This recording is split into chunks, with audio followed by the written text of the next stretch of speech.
नमस्कार। जय श्री होमियो के यूट्यूब चैनल में आपका स्वागत है।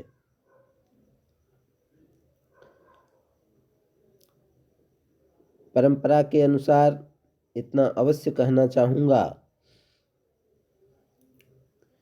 कि लाइक और सब्सक्राइब ज़रूर करें ताकि हमारा उत्साहवर्धन हो सके। अब आज एक खास रूब्रिक लव सिक जो एंटिम क्रूडम का किंग पिन सिम्टम है, इसे पढ़ेंगे। एंटिम क्रूडम एक अकेली दवा है जो इस सिम्टम को धारण करती है। लव सिक जिसका आसान सा समझ है प्रेम रोग। हर व्यक्ति इससे जुड़ा हुआ है।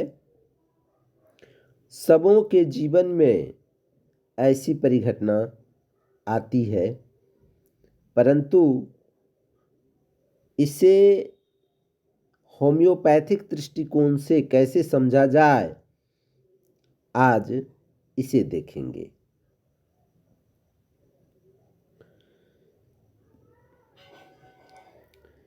प्रेम कब रोग बन जाता है, कब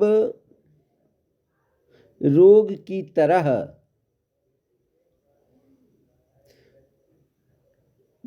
व्यवहार में आने लगता है।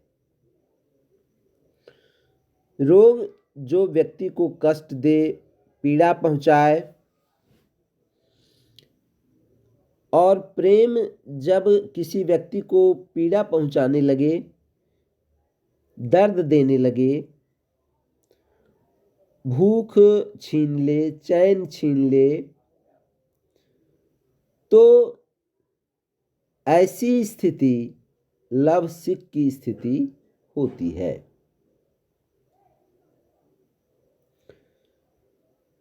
ऐसे रोगी को प्रायः देखा गया है किसी से बातें न करना, कोई टोक दे तो रोने लग जाना, उसे कुछ अच्छा नहीं लगता,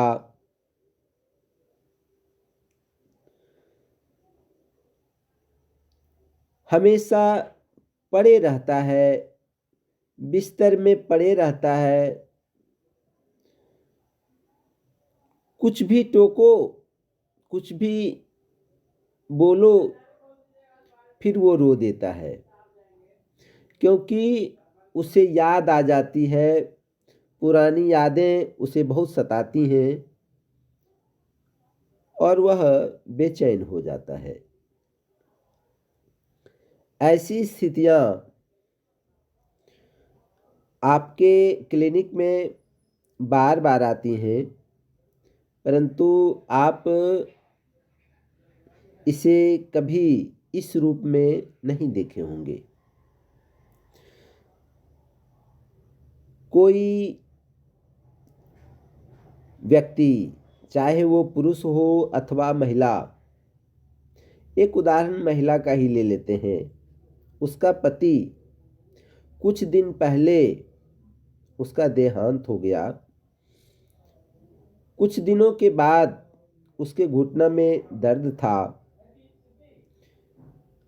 और दर्द के बारे में वह बता रही थी, पर जब उससे पूछा गया कि यह दर्द कब से है, तो उसने बताया कि ये लगभग वही 4-5 साल हुआ है। मैंने पूछा कि आपने इसका इलाज क्यों नहीं करवाया, तो उसने कहा कि इलाज तो करवाती, परंतु कहकर और रुक गई, फिर रोने लगी। मैंने सोचा कि ये रो क्यों रही है। मैंने पूछा कि आप रो क्यों रहे हैं। तो फिर वो सिसक कर बोली कि उनकी याद आ गई और वो बहुत चाहते थे, वो कहते थे कि दिखा लो। हमारे लिए वो कभी भी कहीं भी इलाज कराने में हिचकते नहीं थे। और इतनी बातें कह कह कर वह रोने लगी। मैंने पूछा कि इस तरह की बातें तो आपको पहले भी याद में आती होंगी। बोली नहीं, मैं इन बातों को याद नहीं करना चाहती। कोई खास जैसे आपने पूछा और फिर वो याद आ गया, इसलिए रोने लगी। मैंने उन्हें एंटिम क्रूडम दिया था और वह संपूर्ण रूप से ठीक भी हुई। इस घटना के बाद मैंने इस रूब्रिक को बड़े संजोग के अपने क्लिनिक में कई बार प्रयोग किया और कई बार इसका लाभ भी लिया। यहाँ पर जो मैंने उनसे कहा कि कब से है और कुछ जो निकटतम बातें थी जिससे मैंने उन्हें छेड़ा था, ये बातें उसे उनके हृदय को छू गई। उनके पति के बारे में ये बातें थी। तो यहाँ पर जो उन्होंने रोया, ये था वीपिंग टच्ड व्हेन। टच का अर्थ होता है छू जाना, मन को छू जाना।